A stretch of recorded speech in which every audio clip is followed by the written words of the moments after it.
What's up, my gnomies? Welcome back for another episode of Dour Gnome Adventures. I am your GM, Ryan. Let's take it around the horn. What's happening, Mark? Hey, how's it going? Dimitri, what about you? I exist. And Brian? Sup, G? And bringing up the rear today is Matt. We are the team with no rhythm. We won't attract the worm. You guys ready to play some Pathfinder tonight? Oh no. My God, you have no idea. Probably not. It has been a little bit since we've recorded, going on just about a month. Shh, giving away secrets. No, I know. Let's bring you guys to a map here. It's okay. We'll fix it in post. We'll post it in where? We'll post the fix. It's a 0-day vulnerability. We are definitely vulnerable. Definitely vulnerable. I can do a recap if you'd like. Go for it. All right. So last time, if I remember correctly, we finished fighting a Thessalonian sin spawn, a Zombie or something. We weren't exactly too thrilled about the whole opening of the jaws and various liquids dripping out of there, but it's dead now, so we don't care. Yes, yay. We also found out that apparently the smith fled the keep and sprung the spear trap on the way out. Again. Yes. After we told him we were going to reset it. You know, there's no helping some people. And then we decided that before we choose what to do next, we're going to climb up to the roof. And we did.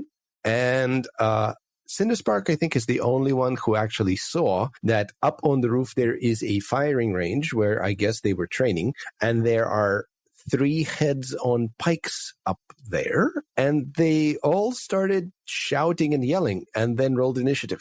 Well, I don't think we've rolled initiative yet. We have not. Oh, then we stopped right before that. Who knows? They might be friendly. Yes, that is an accurate description. Cinderspark is at the top of the ladder. These 3 heads, all in unison, turn as Cinderspark is surveying the roof of this stone home. And the one closest to you, Cinderspark, is wearing a tricorn hat with a feather in it. The other 2 are wearing bandanas. They all let out this screech. And that is going to be initiative. I thought it was a friendly screech. I want a tricorn hat. It is not a friendly screech. Remind me what we are using for initiative again. Perception. Yeah, it's actually on your sheet as initiative, and then next to it there's a pull down, and it should default to perception, but you can pick what you're rolling with.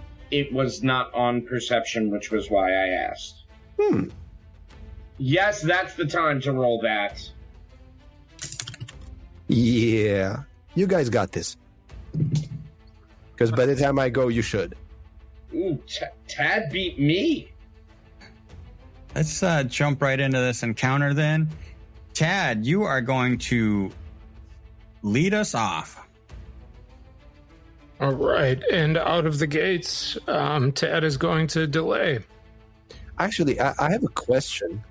Yeah. Those, because we're currently under, like we went up to a thing, and then we walked towards a ladder, and Cinderspark climbed it.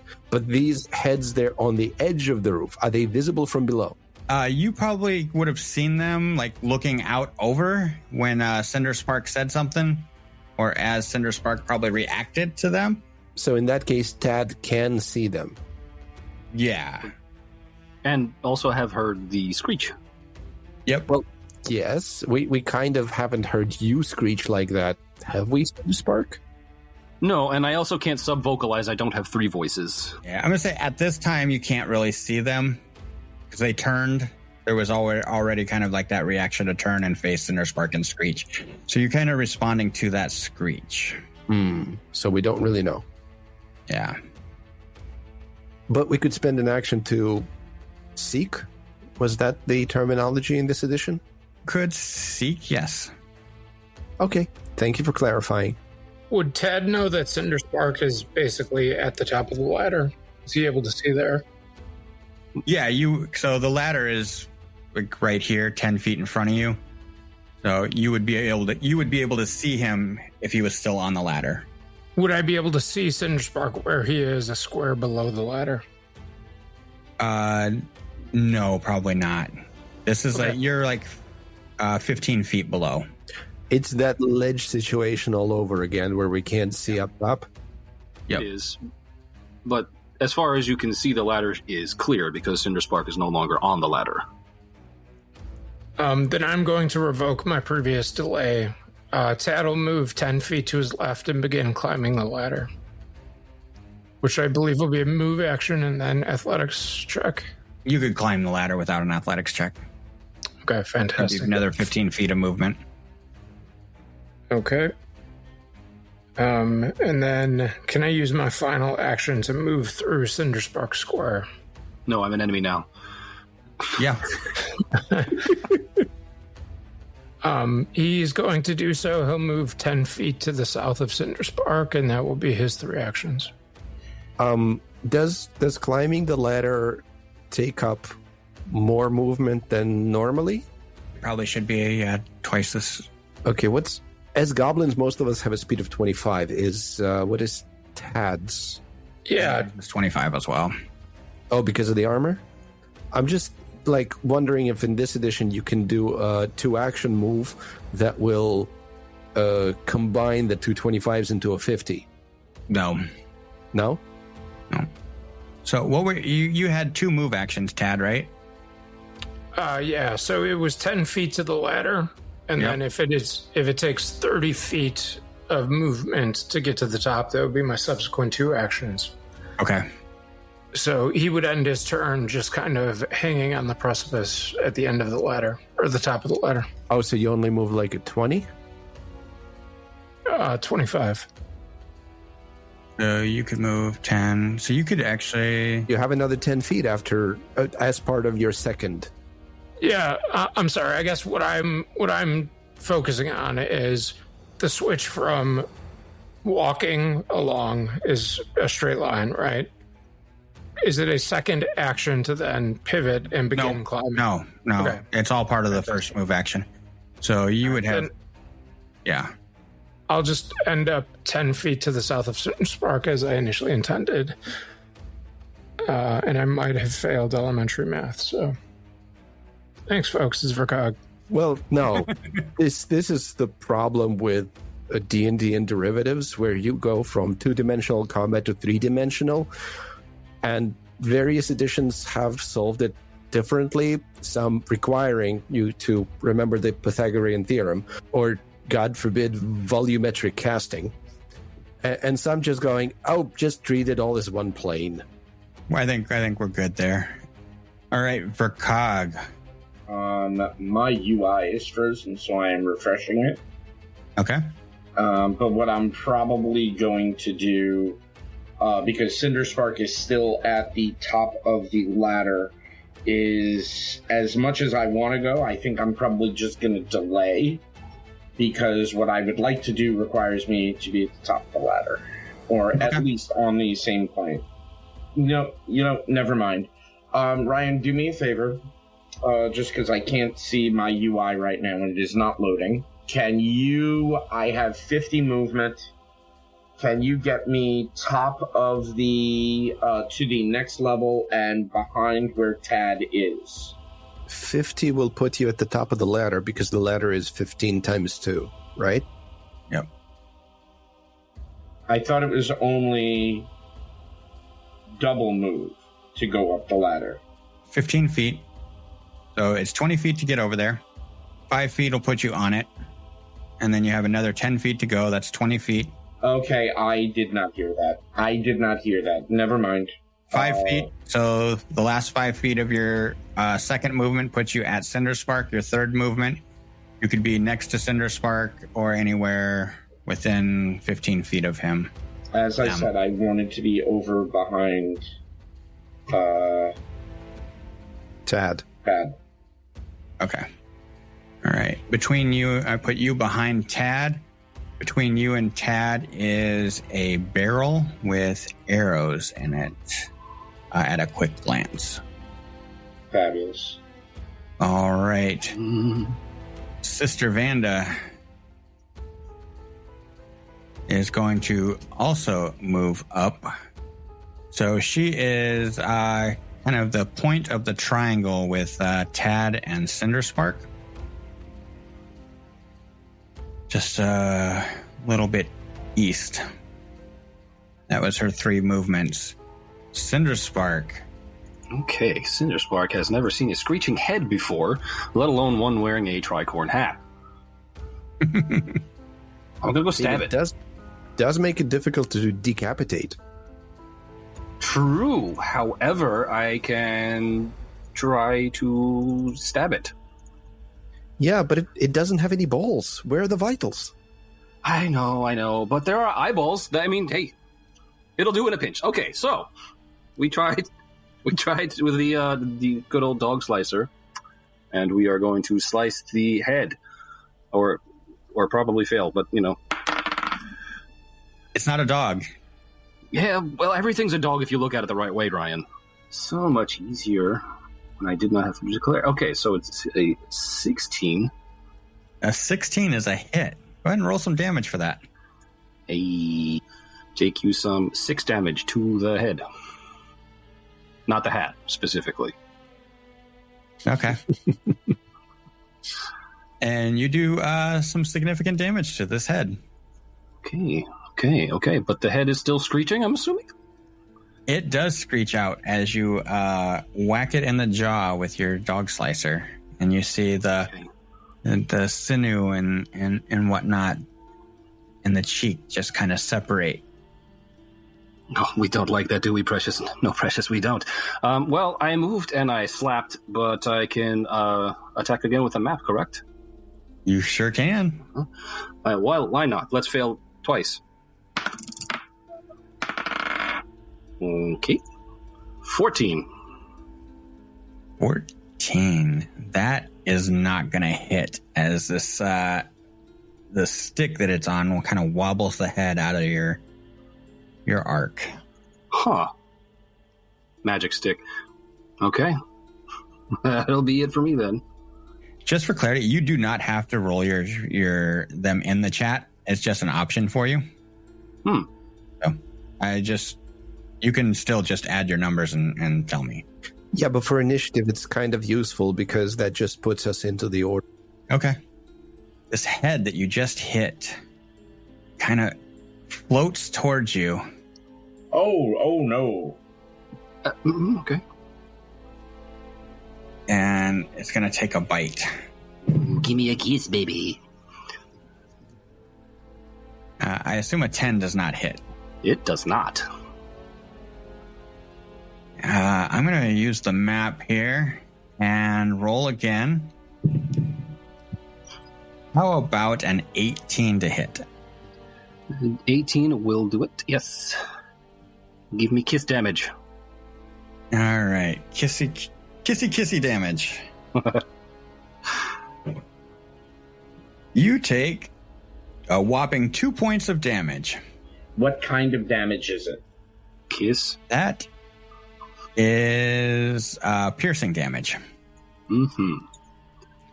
And I am also going to need a fortitude save from you. And that's what I was waiting for. Okay. We're about to catch cooties. How about a 14? All right. Nothing seems to happen right now. Excellent. I love the clarifier. The cooties are incubating. Circle, dot, motherfucker. For my third and final action, it is going to gnash at you. Except I don't think that gets through because that is a 12. It does not. All right. That is our friend's turn. And then Severed head behind him is going to move forward. Are they floating off the sticks or are they just using the sticks like pogos? They are floating with the sticks. The stick is like jammed into the base of the skull as if a spine, and it floats with it. I thought they were mounted. These are like hobby horses. This is amazing. Oh, hold up. I wanted to ask. I remember last time Cinderspark was rather upset that you didn't get to go before the enemies because you had a feat that made them off balance or something? Yeah, it's off guard. It's a rogue class creature. Hold on. Do you do more damage if they're off guard? Yes, I would get sneak. Right, so you went before they did. No. So the surprise attack doesn't quite work that way. So it's if you spring into combat faster than foes can react on the first round of combat, if you roll deception or stealth for initiative, creatures that haven't acted are off guard to you. Specifically if you roll initiative with those. Yes. Yep. Okay. I thought it was just like in previous editions where automatically, because you beat them on initiative. No, that would be nice. We can't have nice things. No, we can't. So this severed head is also going to try to take a bite out of Cinderspark. Actually, I would like to nimbly dodge this severed head. Okay. Are you sure? Yeah. Okay. That is a 25 to hit. Oh my gosh. You know what, Ryan? I asked if you were sure. Now we will never be sure again. And you nimbly don't dodge. I dodge directly into its mouth. Let's give you some damage. Another 2 points of damage. Okay. Go ahead and give me a fortitude save. 16. Okay. You don't feel any worse for wear yet? Yeah. We're going to try that Gnash again. Hold on. He did the Gnash? He did the monster Gnash. The monster Gnash. The monster Gnash. All right. So that. Can they mash potatoes? Can he do the twist? Like they did last summer? Yeah. All right. Ryan. I believe a 20 connects. Yeah. All right. The sever head, when it made its first attack, it kind of latched onto you and it violently shakes itself, trying to rip away a mouthful of flesh. Ew. You take an additional 2 points of damage, and you will take 1 persistent bleed damage. Oh. I dislike that. And you know what? Why not? Let's just roll with Oh, no, that was 2 attacks and a move. So I forget how to add the bleed. Hold on. Is that under persistent damage? Yes. Effects persistent damage. I have conditions, effects, and divine intercessions under effects.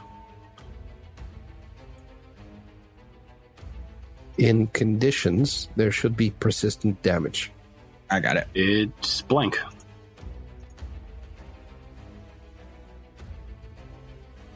All right.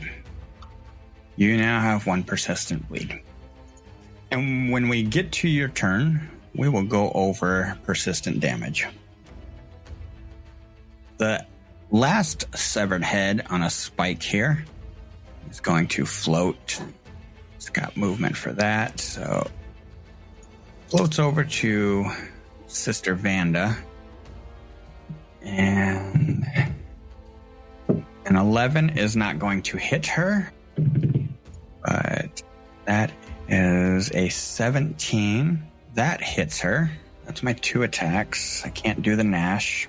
Can't do the monster Gnash, but that is max damage. Sister Vanda is going to roll a fortitude save. All right. She is feeling fine for now. And that is that severed head's turn. Bob.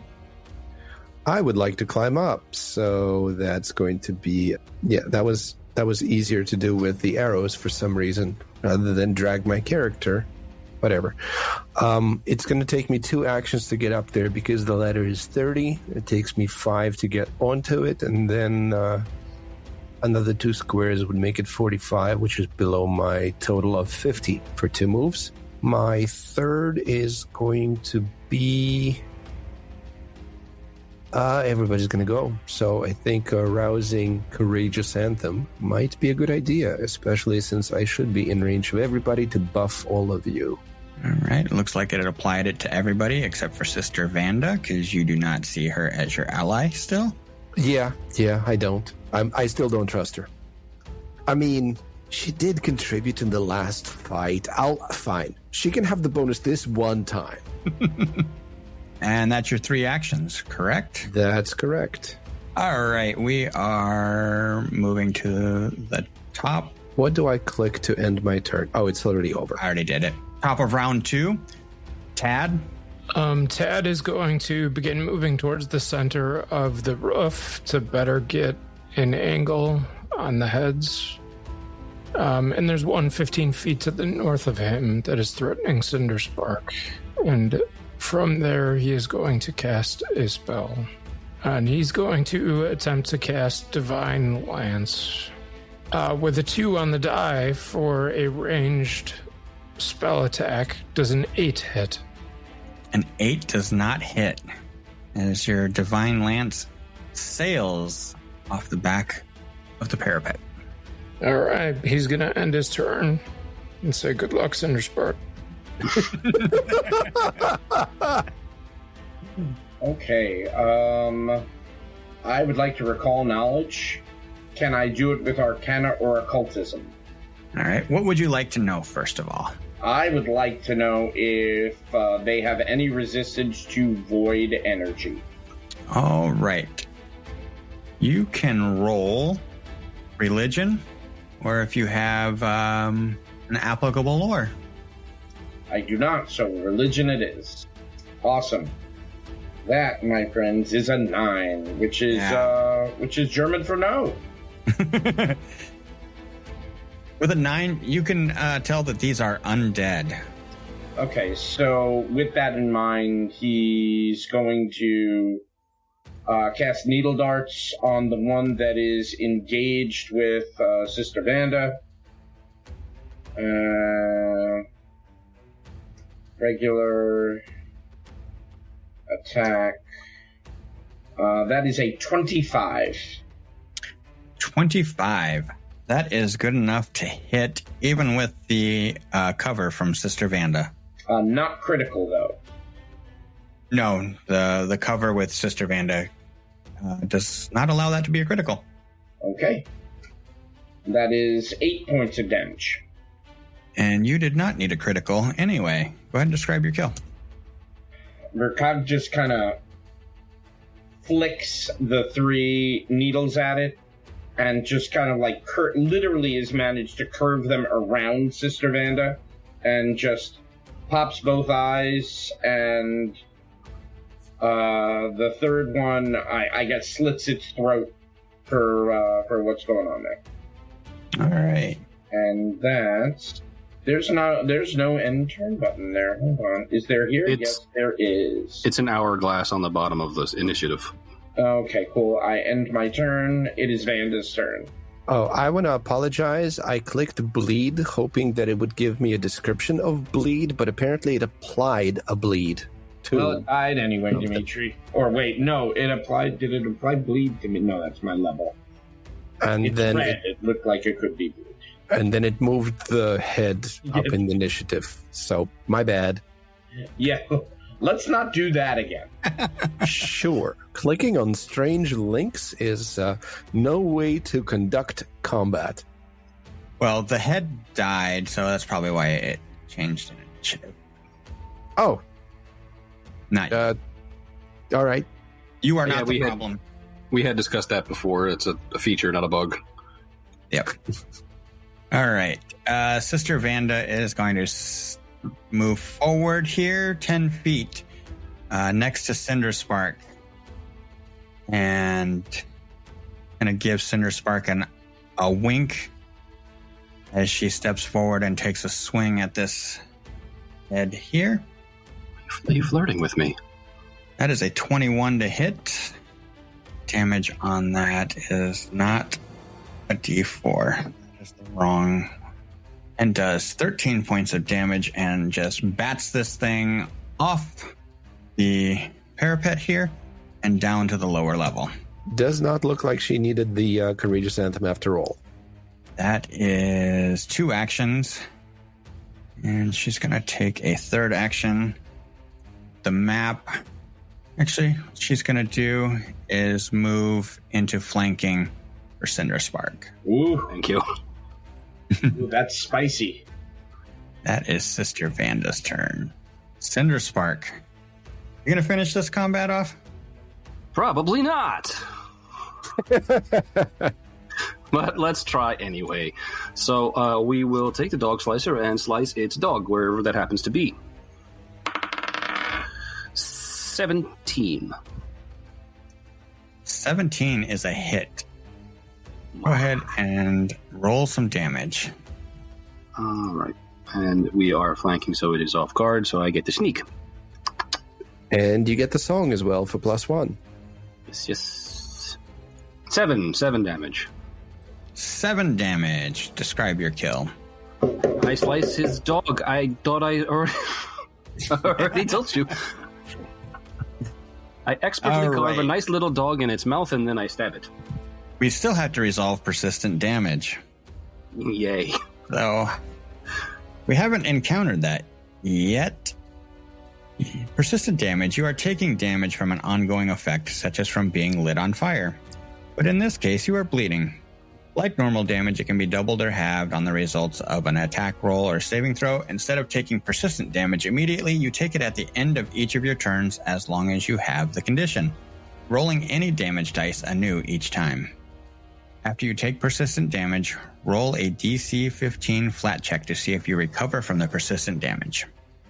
If you succeed, the condition ends. So, you can take 1 point of damage. Your turn is over. Join jubilation. And then roll a flat check. Flat check. Not adding to... Meaning just the D20? The song. Yep, just a D20. 17. 17. You can remove the persistent damage. Huzzah. That will take us out of combat. I'm fairly certain bleed is not a fear effect, so the song would not apply. Ryan. Where's its hat? No, Ryan. The moment that combat ends, I call for the crow and have him grab the hat for me. No. All right, I'll take a bandana then. Since we're out of combat, can I do some sort of a lore to find out what these things were? Sure. I've got Bardic and Zin Dasharil. Yes. I do not have religion. No. So you could roll Bardic lore. Can I roll sailing lore? You could roll sailing lore. They were wearing bandanas. And a tricorn hat with a feather. It's got to apply. So that'll be a 17 for sailing lore. All right. What about Bob? What about Bob? I'm sailing! Well, with a 17, I might be. What were you at? 17. Same as him. Okay. So these are undead, severed heads. The most common beheaded appears simply as a rotting head, barely preserved by the magic that created it. Beheaded are the reanimated heads of decapitation victims. These mindless undead fly through the air and roll around to attack their prey. But more importantly, were they pirates? You don't get the idea that they were pirates. You don't see any symbology that denotes them as pirates. You would guess that the one with the tricorn hat is likely some kind of captain or such. Cinderspark will inform the party that these were the severed heads of pirates. Bob knows differently. No, I just know about the undead. He was making the sailing. Sorry. Okay. Brian was making the sailing, or Cinderspark was making the sailing lore. Right. Because Cinderspark is non-binary, so they were making a sailing lore check. And I was checking about what these things are.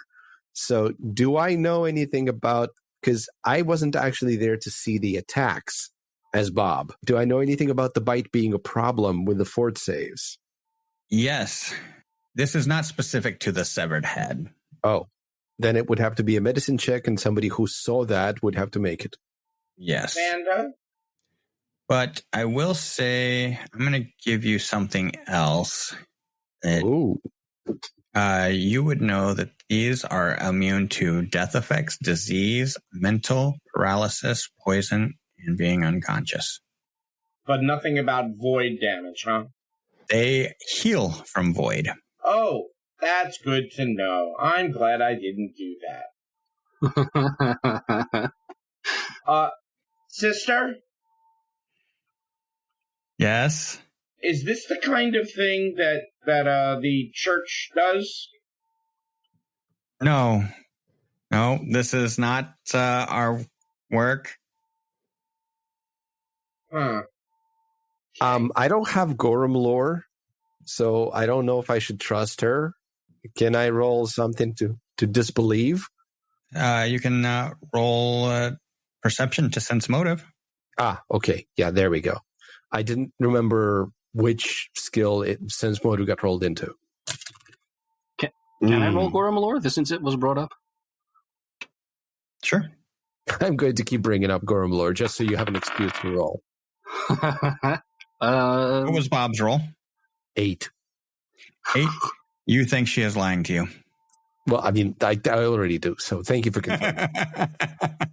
And that would be a 14 for Gorham lore. 14 for Gorham lore. You believe that, that's not common practice with Goramites. Mm-hmm. Okay. But do you recognize where the heads came from? Like, did you guys decapitate any sailors?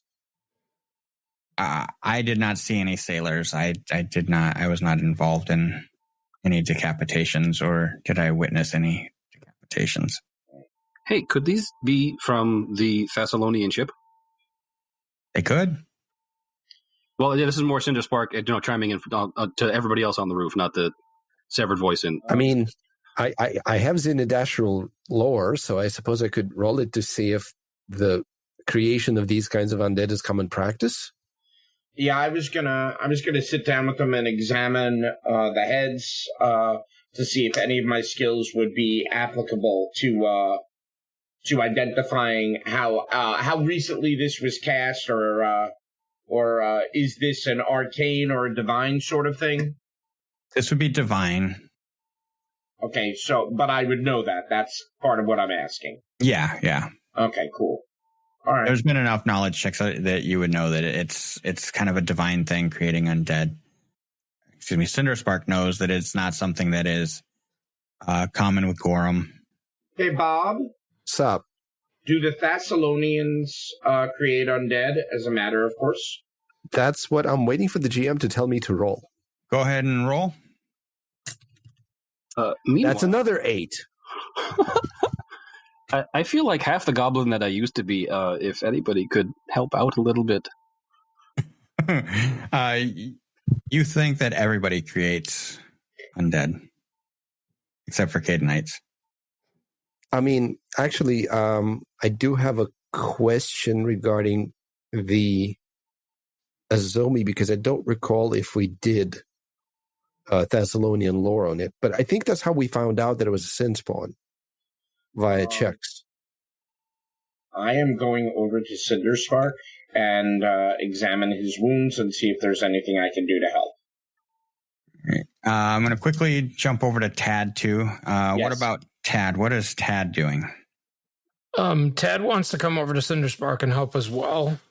His concern, though, is that he no longer has spells, but I believe he had done battlefield medicine, which is once per day, since the last treat wounds, which is only an hour. I think we had done it in the last room. I don't recall the last time I had done it specifically on Cinderspark. It was after the Azomi fight. Yeah, so it probably would have been within the last hour, right, Ryan? Yeah. Well, we actually spent a bunch of time looking around, and then we noticed that the spike trap at the entrance was set off, and then we went downstairs and we found that the smith had run off. So and it was I rescued some Mr. time. Stitchy. Yes, you did. So it was some time. We can say an hour has passed since then. Forgot you guys did do all that searching around. Cinderspark is down, and you can try to treat wounds on Cinderspark. Tad will coordinate with Vercog to better understand. Would you like me to treat wounds first, or? I think that would be for the best. I can act as a nurse and help you. Right. Only one person can at a time. Is Vanda injured? She is. She does ask for some healing. You can be next in line. Tad rolls a 15 on the die for a 20 total for Cinderspark. Okay, I am going to try, and I am able to assist you. All right, so that is a 22. Not quite enough for a critical. Okay. So that's 2d8. That'll be 9 points of damage. Yes, 9 points of healing. 9 points of damage healed. Very much appreciated. Thank you very much. Right. And he can quickly try the same on Vanda as well, since it had been an hour. I rolls a 19 on that for 24 total. So we want to try and get a aid in there, see if you can get Sure, since I'm right there, and I believe I have one of the hand-me-down kits for a +1 total. And I crit, of course, for this. So 21, I believe, will give you a +1 for the aid. Yes. That will. Is that a critical? That is a critical. 25. Ooh, I like Fantastic. So 48 of healing. She gets 16 points of healing. And she is almost up to full. Now, in the course of examining their wounds, do we notice anything odd about them? No, it just looks like the head was chopped off. Probably. No. I mean, administering medicine. Oh, her wounds? No, you don't notice anything off about them. Okay, thanks. I think it's really just because the heads hadn't brushed their teeth. Like ever? I mean, they were pirates, so probably not. Does scurvy exist in Galarian? I believe so. So I should remember to carry a lemon for next time these show up. Did these guys look like they had a lot of citrus in their ale? No, you don't think that they had any citrus. Ooh, there's a market for grog. Well, you rebuke vampires with garlic. You rebuke severed pirate heads with limes. Yeah. I'm going to cover the hat, Recog, the bird, the Harbinger. Yes. Brings you this fancy looking captain's hat. Fabulous. And it has a feather in it. Ooh. What sort of feather? Well, are you going to detect magic? Yes, 100% I shall. A magical feather. All right, you detect magic coming from the feather. It actually is a magical feather. Great. Yes. That's kind of why that all happened there. Yep. I thought the magic was in the hat. No, the magic was Frosty. inside us all along. If you would like to roll Arcana, Nature, Occultism, or Religion, you can try to identify it. Occultism it shall be. Oh yeah, 26. A 26. That is enough to identify it as a fan feather token. Oh, that's hilarious. So, a fan feather token is affixed to the captain's hat. Each feather token appears to be a simple feather from some exotic bird. The feather's shaft, dipped in gold, bears a single arcane rune. Activating a feather token causes it to transform into another object, which then can be used as normal for that object. Each feather can be activated only once, with most of them permanently becoming the item in their description. Activating this feather requires you to fan it in a given direction. If this direction is towards the sail of a vessel, the feather flutters up towards the sail and fans continuously, filling the sail with air and granting the vessel a plus 10-foot circumstance bonus to its speed for 8 hours. Ooh. If fanned in any other direction, it instead produces a single casting of gust of wind. I like that. That's going to be very useful. The bandanas are not magical? No, but I'm going to be wearing one. Do not have inventory items for the bandanas, but they are wearing them nonetheless, and you can have one. I will. It smells like death, by the way. I'm a goblin. I don't care. Just turn it inside out. It's fine. All I mean, right. I took a Zomi's mask, too.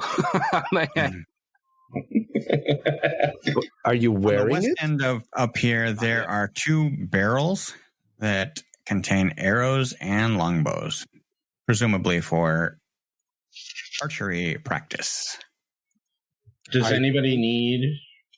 I think I've got enough. All right. By which I mean I think I might actually get overloaded if I pick up more. All right.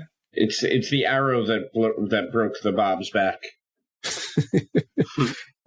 Yeah, it might, because I'm encumbered at 5 and I'm currently at bulk 4 1L. Yeah, I'm at 4 9L. All right. So as you're out here, it's quiet.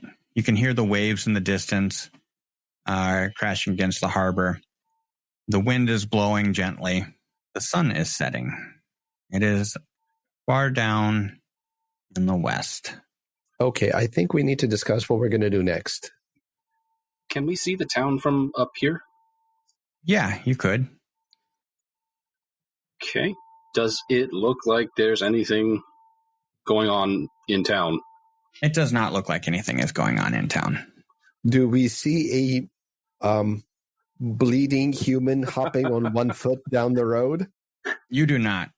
It's been at least an hour since you... That's true.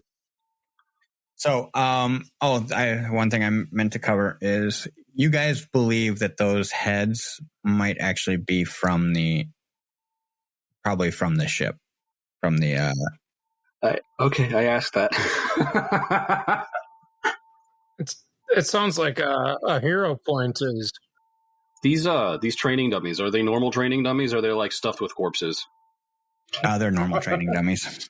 I can't be sure, so I'm going to stab one. Yep, and some hay comes out. All right.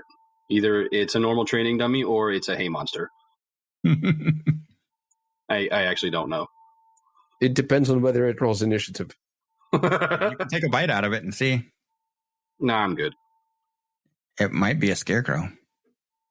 It might be. Well, we have a raven. Are you scared? It's not a crow. That's why, okay, I'm not talking to you, severed voice in my head. I'm talking to the Harbinger of Doom.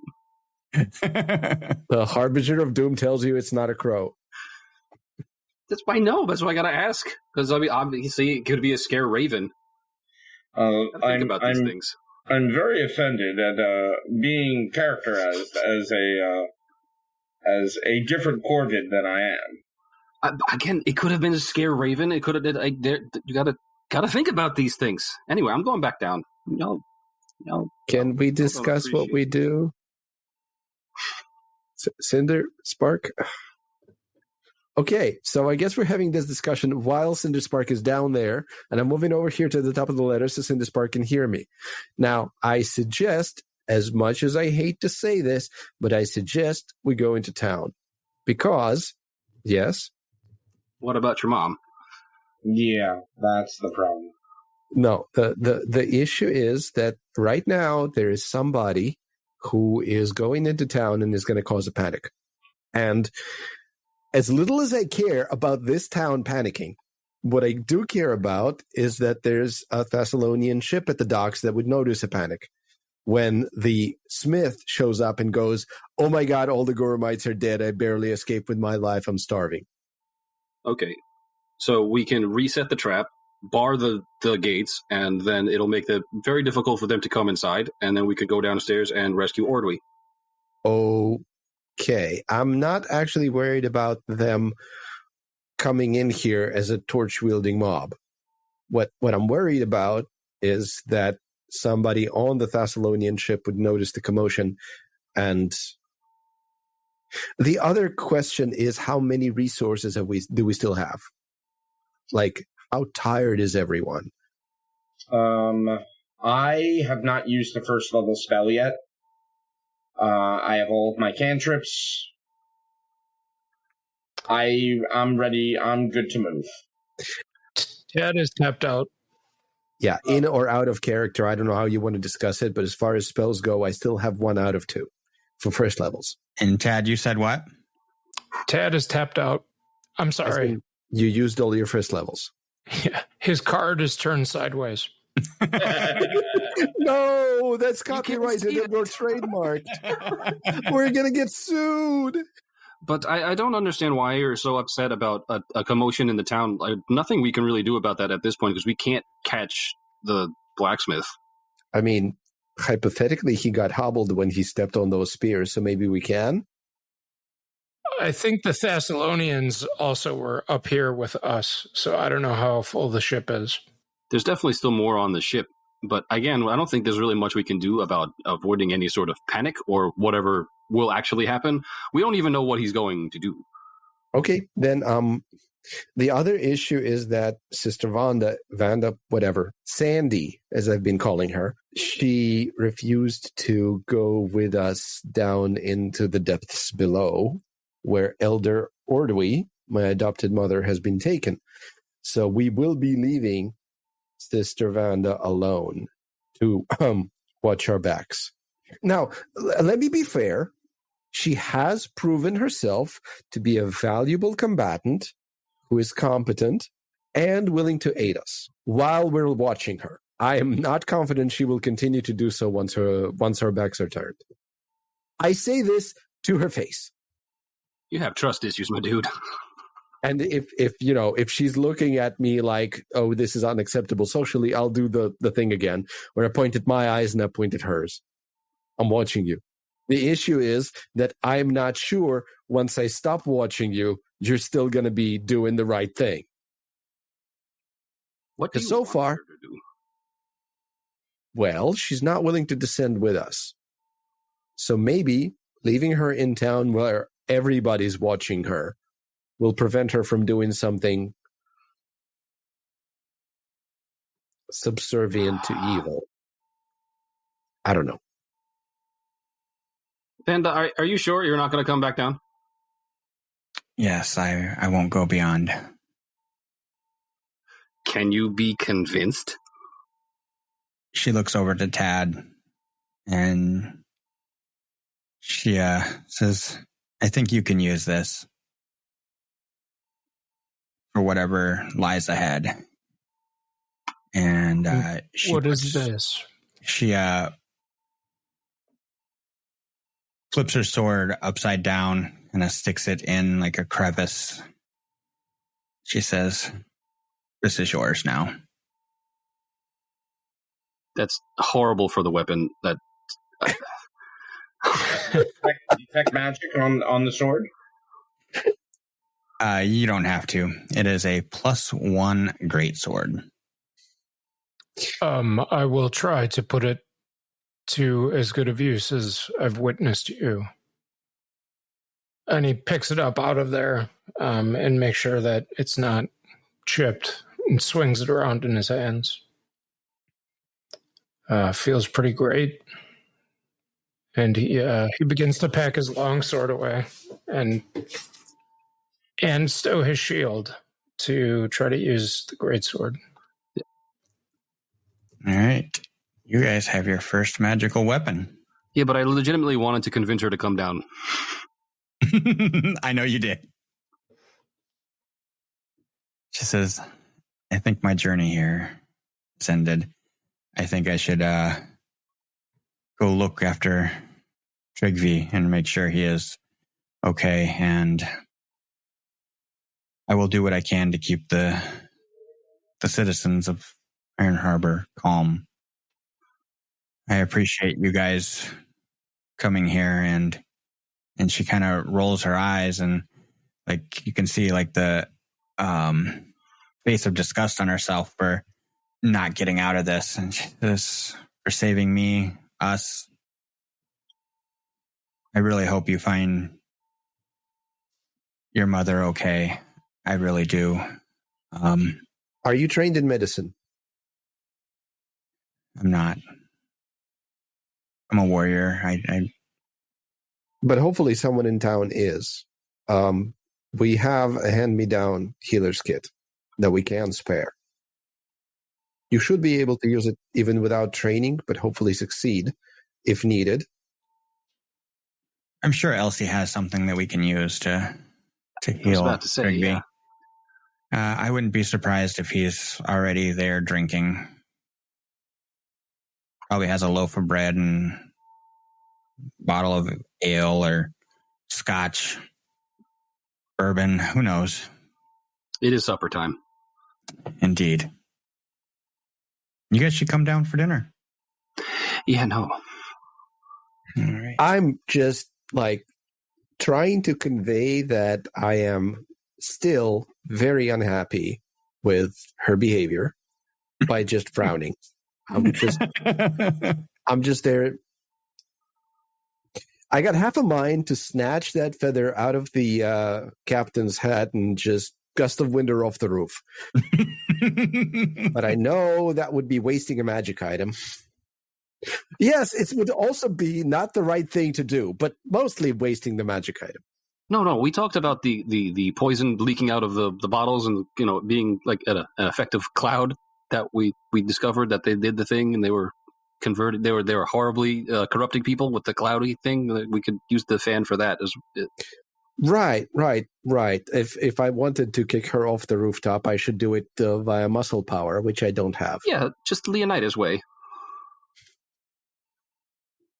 This is Iron Harbor. It is indeed Iron Harbor. Well, actually, I think the longest drop in here would be in the privy. That's true. But I don't think kicking somebody down the John chute is the kind of an act adventurers do. So Yeah, I would like to think that we're heroes. Okay, heroes, are we going downstairs to find out where this basement is? I'm more of a hoagie. Yes, let's go downstairs. I'm a hamburger. All right, lead the way, Sister Vonda, since we don't know where we're going or where the entrance is or if there are any traps on the way that you can spring for us. Yes, she did agree to lead us down at least to the door before she's not going in. Yep. So you make your way down the ladder. Oh, by the way, at this point, I'm just assuming that humans set off traps everywhere they walk. That's true. Because both the blacksmith and Tad have showed me that humans will just walk into the traps. No, it's even when they know they're there.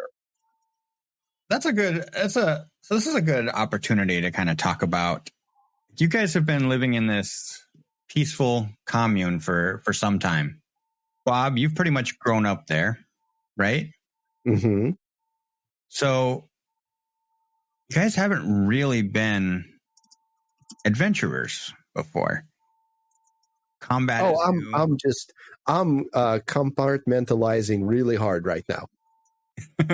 At this point, it's kind of like we're just rolling through this.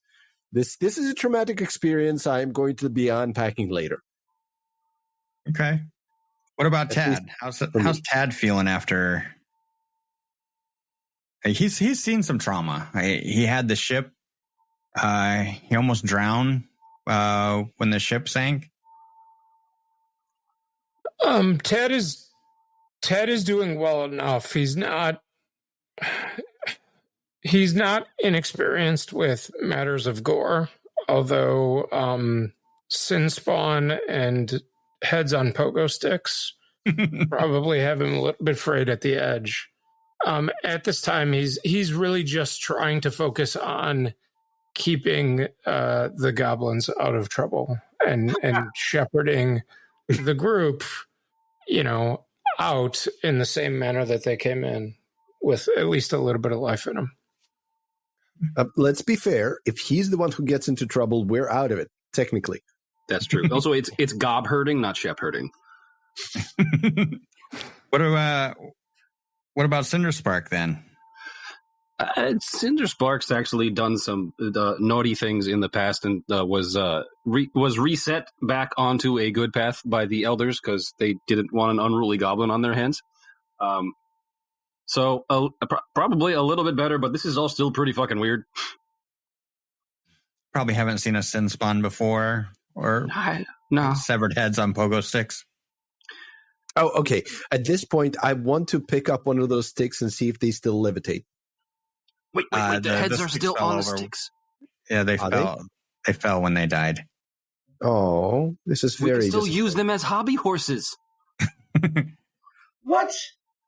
Well, yes, you just pick up the stick and the head is over there and you just saddle it and go, giddy up. Exactly. Okay, so at this point, at this point, the rest of you realize we're still kids. What about Vercog? What's Vercog? What's going through Vercog's head? The weird stuff, the undead heads and stuff like that. It doesn't shake Vercog as much as just the sheer people hitting each other with weapons. That's pretty unsettling for him. The actual violence, the magic and weirdness is not as unsettling, and all of this conflict is it makes him more sad than anything. Like, I don't understand why people are trying to hurt my friends, but I'm gonna stop them. Hear, hear. And of course, you guys all have the singular motive to rescue Elder Ordwy, or Elder Mom, as we like to call her. Also, adventures are really cool. I mean, I have a pirate hat now. Right? It does not have the pirate symbol on it, I'm afraid to tell you. We'll make that happen. I got a swanky mask. We're gonna make this happen. I have the craft skill, and I can find myself a needle and thread, or embroidery thread. Every place we visit, you're going to get a patch and put it on the hat. Yes! It's going to be more patch than hat, but it's going to be awesome. It's going to be amazing. All right. Once we get moving, Tad is going to pull Cinderspark to the side and try to kind of whisper to him. This sword is great, and I'm glad she gave it to me, but it's a little bit unwieldy. Do you have an affinity for martial weapons? Would you be able to use this greatsword?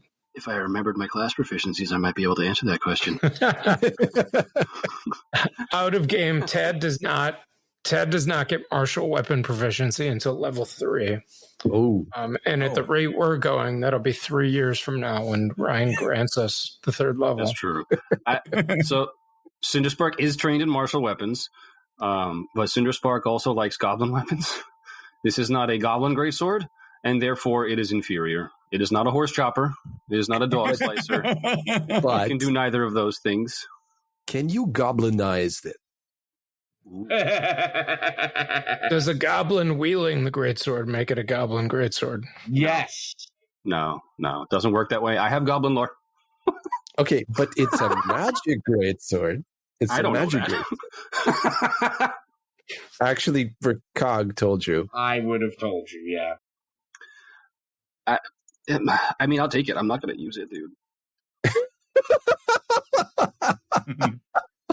It'll primarily be lent, so he'll hold on to it. he could potentially find some use in it. But for right now, he will just sheath it and continue to use the sword and shield he had. Okay.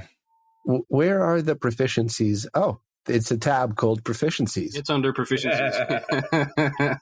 So surprisingly, Bob is trained with martial weapons. Great sword, Bob. A great Bob. So while the two of you are discussing the values of a magical greatsword versus goblin weaponry, I go, I'll take it. Because apparently I'm trained with martial weapons. So, and I have a buckler, so that's not actually going to interfere with a two-handed sword, right? Ted believes that Bob would hurt himself or others. So if you want to do a competing diplomacy check. That is the point of the sword, to hurt others. He does make a salient point there. That is Also, you guys hurt me. And you weren't even trying. Hurt people. Exactly. Now that you've hurt me, I know how to hurt others. Ted will give it to him. And I think I can he will mention, though, that this is just for some time until I'm able to better handle it. Oh, I feel if I practice enough. I'm sure. And I moved it into your inventory, so I believe you should have it. Oh, I am encumbered. So I'm actually going to have to put away, because this thing is bulky. Mm-hmm. What do I have to give up? Yeah, if you'd like, I can carry some stuff for you on your behalf. Like I can just dump some arrows, because I think I have too many arrows, and that's contributing to my bulk. Okay. Tad, would you be willing to take this healer's toolkit, since I'm not likely to apply it in combat anyway? Yeah, that's fine. Okay. Now it's 5 and 1L, and I'm encumbered at 5, but it's no longer telling me I'm encumbered. You're at 5 now. Right? Oh, so it doesn't actually matter what the L's are. It's only when I hit the 6. Yep. Then we're good. So you guys make your way down the ladder, back in through the back door, and there's the stairs going down right there as you come through that doorway. You make your way back down through that stairway, back down to the ground floor. And then from the ground floor, you make your way into the clinic. Sister Vanda is leading you. There's the doorway right across from the fireplace in there, and she says that will take you to the basement. So the interesting thing I'm finding with the Foundry character sheet is that I can actually change the grip on the greatsword to one-handed, but then I can't swing with it. It just automatically goes away out of the attack options. So that's neat. Right. Yeah, so you can carry it. Yeah. Right. It's just in character, I'm playing around with this greatsword as we're walking, because Bob's never held a greatsword to begin with. So if you have it held as one hand, it's an interact action to re-grip it. Oh, no. I've got it out. I'm totally excited about the possibility. If you only have one hand on it, you have to re-grip it still. So it's an interact action to get your second hand on there. I have a buckler for my shield, so okay. I actually should be fine. Okay. I don't know if I'll be able to swing and raise, but whatever. We'll burn that shield when we come to it. Bridge, sword. Yeah. So Vanda's leaving us in here. Yep. I appreciate all your help. Thank you. And don't make me regret not killing you. Cinderspark, this is not how you threaten somebody. Listen. That's not a threat. It is actually a 100% don't make me do this. Okay, so I will turn to Vanda and I will go, Vanda, you have been helpful. And now, as you leave us, I would like you to pray to whatever God will still have you, that my adopted mother, Elder Ordwe, is alive and whole. Because if she is not, whatever has been done to her, I will visit on you. Anyway, Cinderspark will be going first.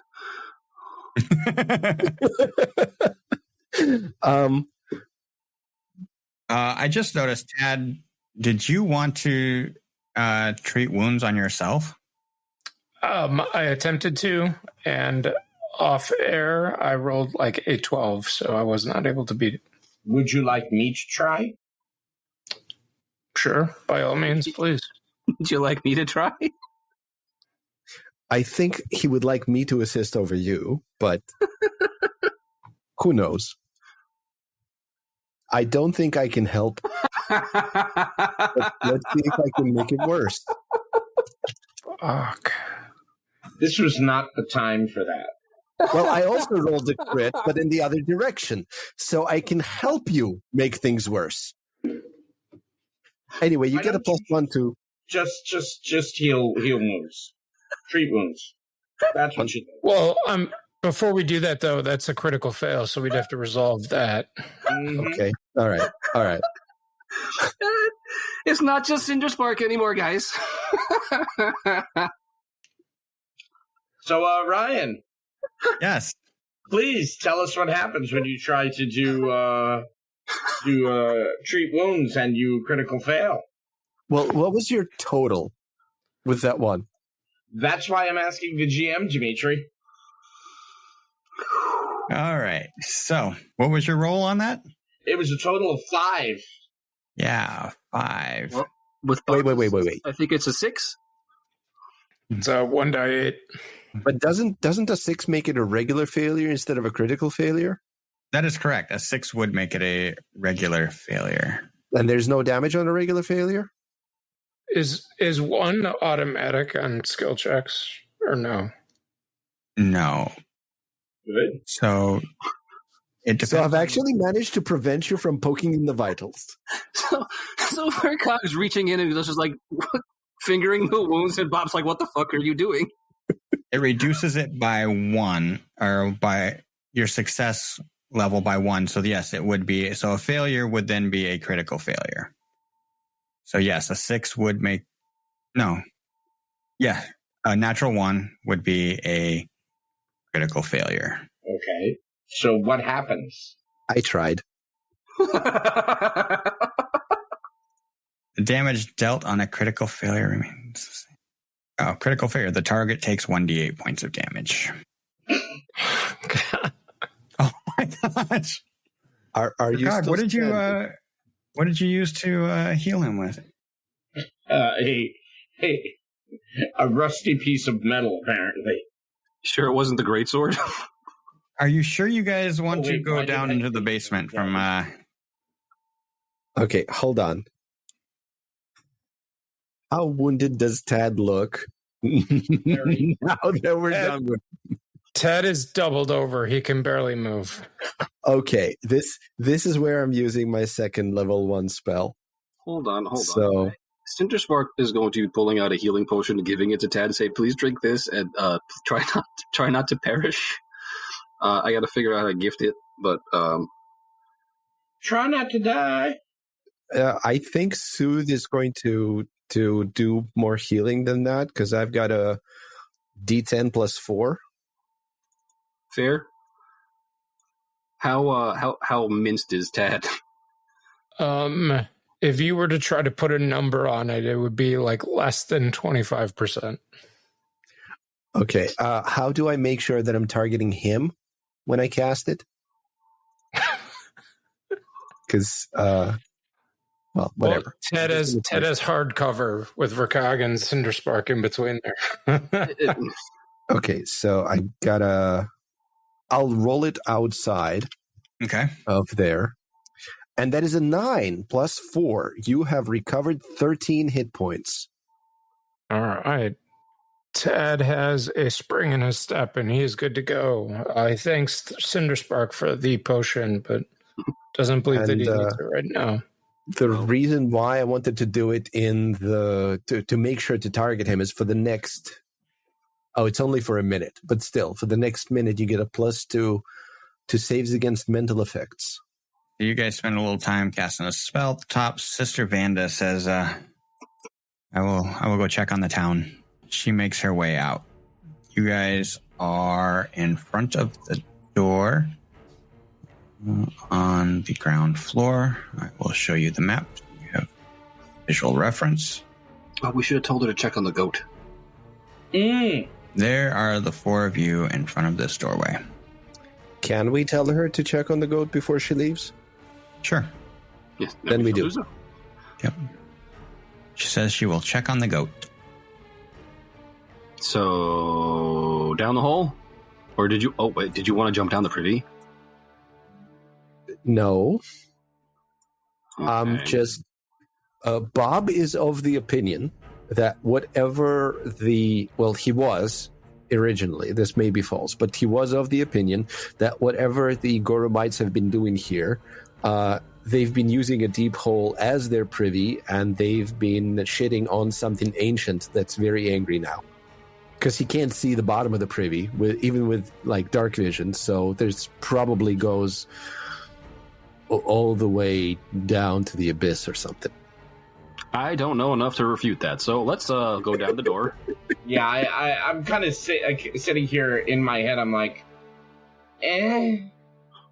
Wrong way. I think the spiral is the way down.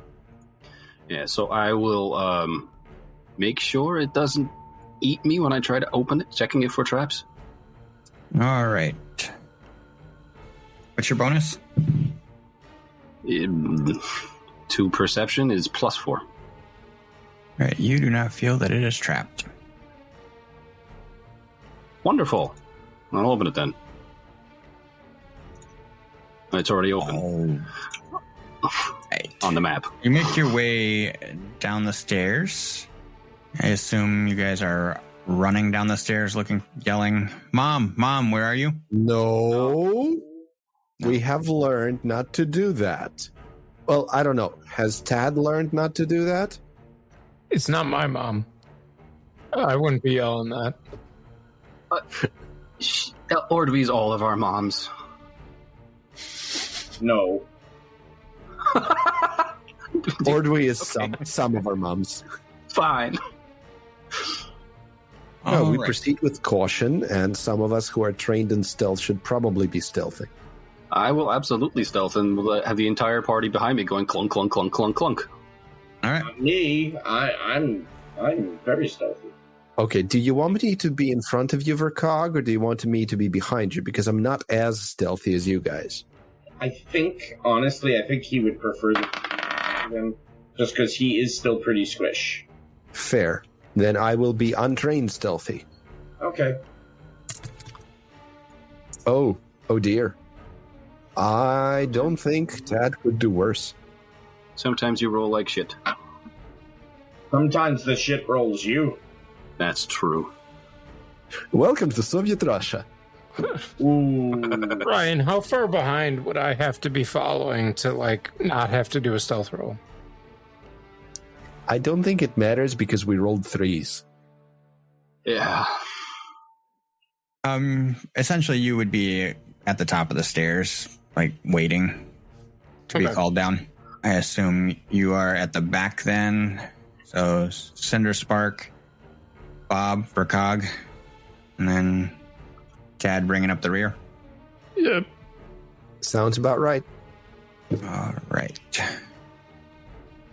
A dark stairwell leads into this stony basement. Columns throughout the room support the keep structure overhead. Casks and wooden crates line the north and south walls, and a single iron door exits to the east. A large hole has been recently broken in the western wall, leading to a naturally occurring cave. Sticky smears of blood lead into this tunnel. Cinder Spark, as you round this corner coming down the stairwell, you see some crates and such, and you see a cat as you came around, sneaking around the corner, not so stealthily. It looked like the cat was reaching between some boxes, these 2 boxes across the way from you. Uh-huh. It was trying to catch something. It's like a orange calico cat. Kitty. Mondays, am I right?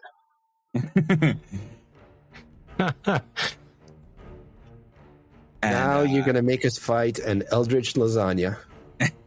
And, it turns its head when you came around that corner, clunking. You got, like your dagger hit the wall, or your horse chopper hit the wall as you turn the corner. I'm helping. My greatsword is probably scraping against walls since I've never had a greatsword in my hands before. My stealth was a total of 5. Okay. What do you want to do from here? Can I the cat? Yeah, do we have a check? Yes. What has handle animal been rolled into? I think it's nature. Do you guys all enter the room then? Cinderspark will enter cautiously. All right. Sneakily, in a shitty fashion, but yeah. Same for Bob. Well, I will wait. Yep. I will wait until Cinderspark has moved. I'm not moving in front of Cinderspark. All right. So the rest of you can see the cats now, except for Tad. You see Cinderspark as you step through. You see a second cat over here by these boxes. Oh, okay. It's a little weird. I mean, this is not a cat slicer, so I have no problem with them inherently. And as you make your way, you're standing there, you're looking around. The cat to the north, it comes over and it starts purring. I give the kitty scritches. I pet the kitty. But my hands are full with the greatsword, or I would. Actually, yes, I can change my grip to one-handed and pet the kitty. Yay! All right. So which one do you try to pet? Orange kitty. So there's 2 orange cats. There's one in the north. There's one just north of Cinderspark, and there is one southwest of Bob. North orange. Yeah, it just walked up to us, so that's the most that's the closest kitty to pet. Hello, kitty. The other one will get jealous and walk over on its own. Yeah, it is a cat. Presumably. I mean, it could be not a cat. All right, I grip the greatsword with 2 hands again, just in case it isn't. You guys hear some banging on this door to the west or east here. Oh, the one I'm next to? This one? Yep, the one you're next to. And about that time... Ah, god damn it. Nope, stop moving, everybody. Sorry, you want me back by the door? Yep. Hey. What happened here? Oh, everybody... Hey. I selected everybody's token. Just a jump to the left. No, just as we moved ourselves back... Hey, I wasn't there.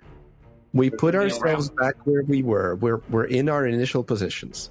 The cats, the one that Rakog and Cinderspark were petting, bites at Rakog, and the other one bites at Bob.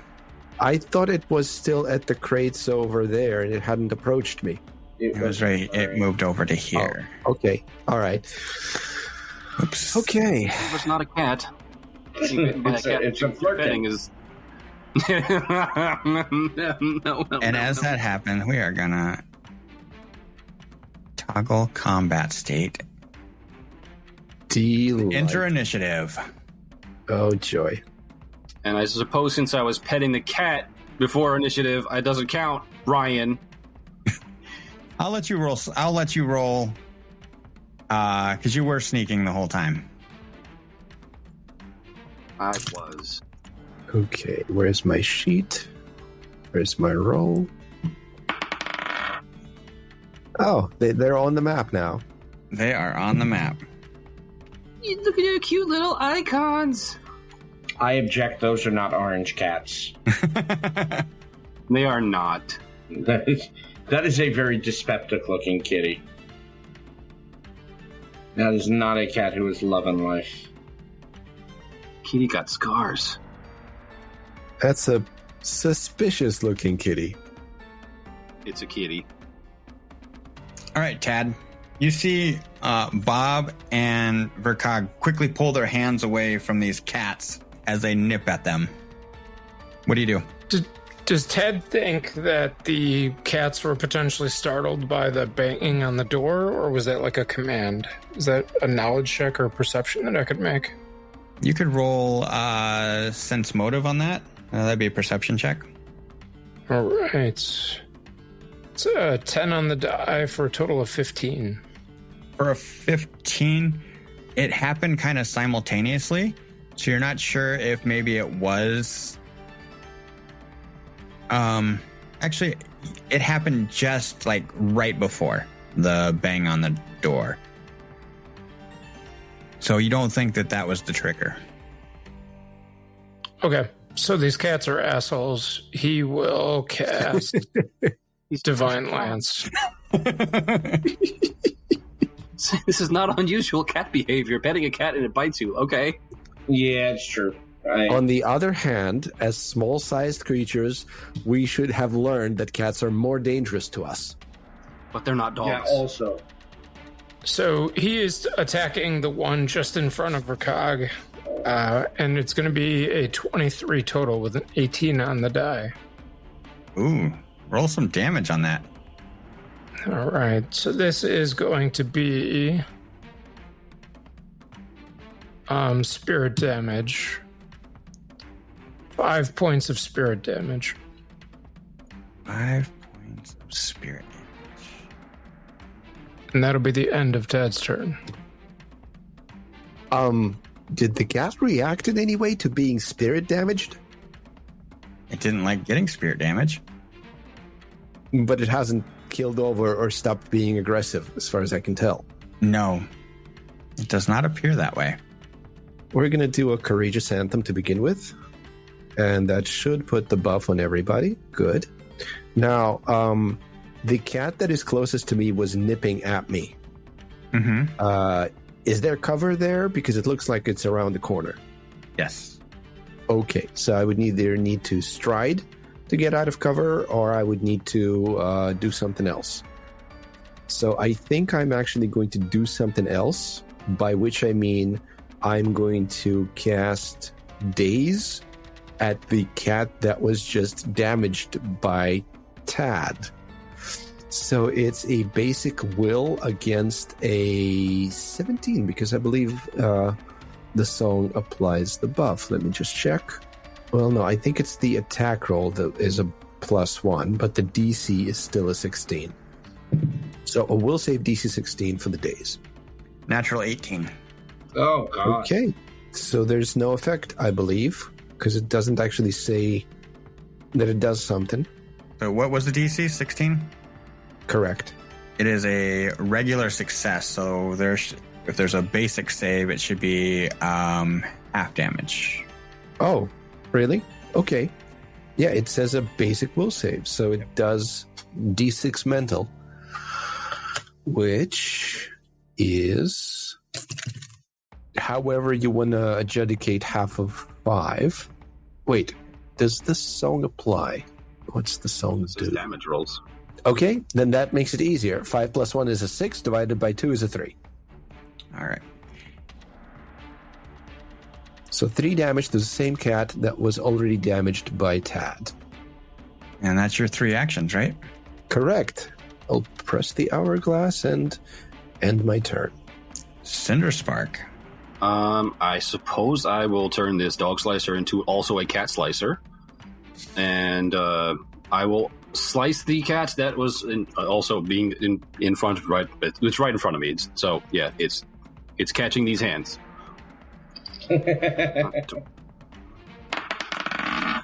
It hasn't acted yet, and I rolled stealth for... Mm-hmm. Initiative. Okay, so it is off guard. Yes. I still don't think a 10's going to hit. A 10 is not going to hit. Was that with the song? Yep. Even so, it would be an 11. Well, that's one, and yeah, you can still catch this other hand, which is I'm not going to switch hands because that would be a little bit ridiculous. But yeah, so attack again with the map. Okay, well that is a 22. 22 is a hit. Wonderful. So we will roll the damage like a dice. 9 damage. 9. I don't like 9 damage. What does the cat?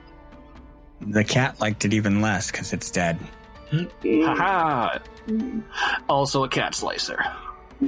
Did it turn into something other than a cat once it died? It's a dead cat. Well, yes. It now looks like this. Oh. Okay, so the reason I was asking out of game is that in previous editions, if you happen to kill a shapeshifter, it reverts to its natural form. So when I was asking was like, does it look like it wasn't a cat all along, but it was pretending to be a cat? And the answer is, yee. So who wants to describe this? Not really, but okay. It's Not it. well, the front of it kind of looks like a cat, except more demonic, more pronounced teeth. I actually thought it looked kind of had a pitbull head.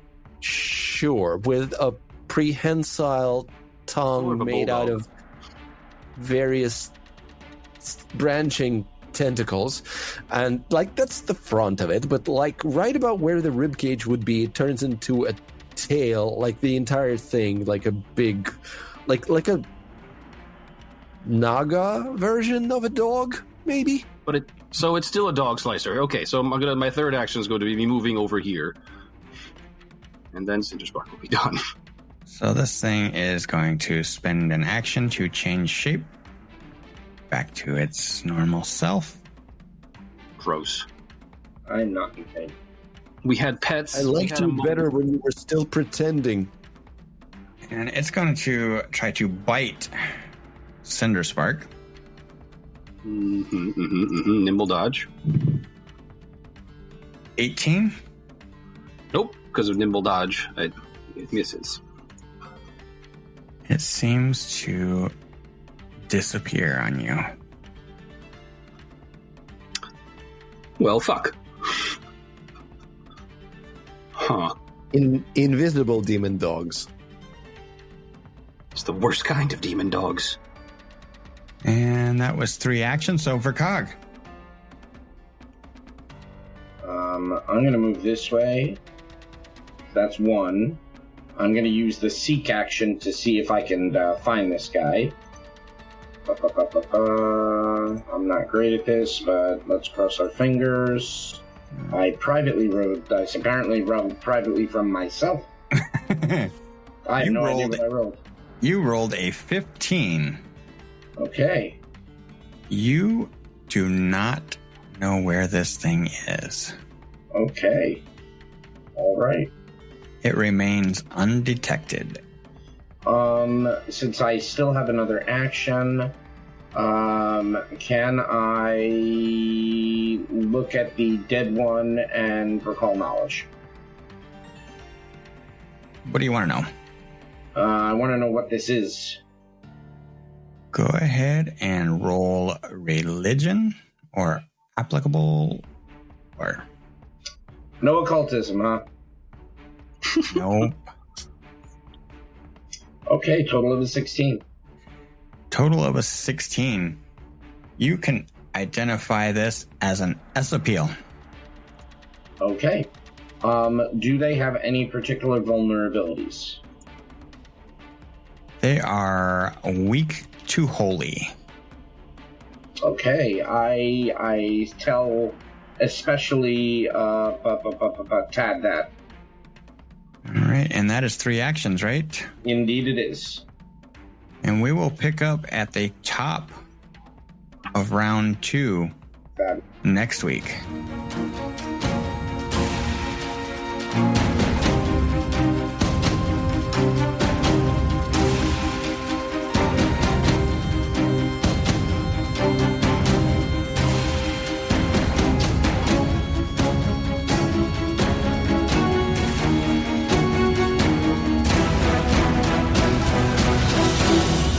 Thank you for listening to Dour Gnome Adventures. If you enjoyed our show, check out our website, dourgnomeproductions.com, for links to our social media and Discord community. Also, don't forget to leave us a review on your podcast app of choice and share us with your friends who might enjoy our show. New episodes drop every Monday. Dour Gnome Productions uses trademarks and or copyrights owned by Paizo Inc., used under Paizo's community use policy. We are expressly prohibited from charging you to use or access this content.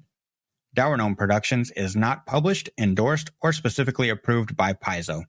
For more information about Paizo Inc. and Paizo products, visit paizo.com.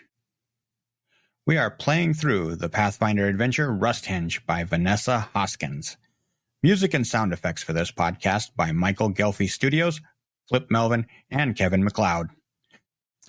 Dour Gnome Adventures is the property of Dour Gnome Productions.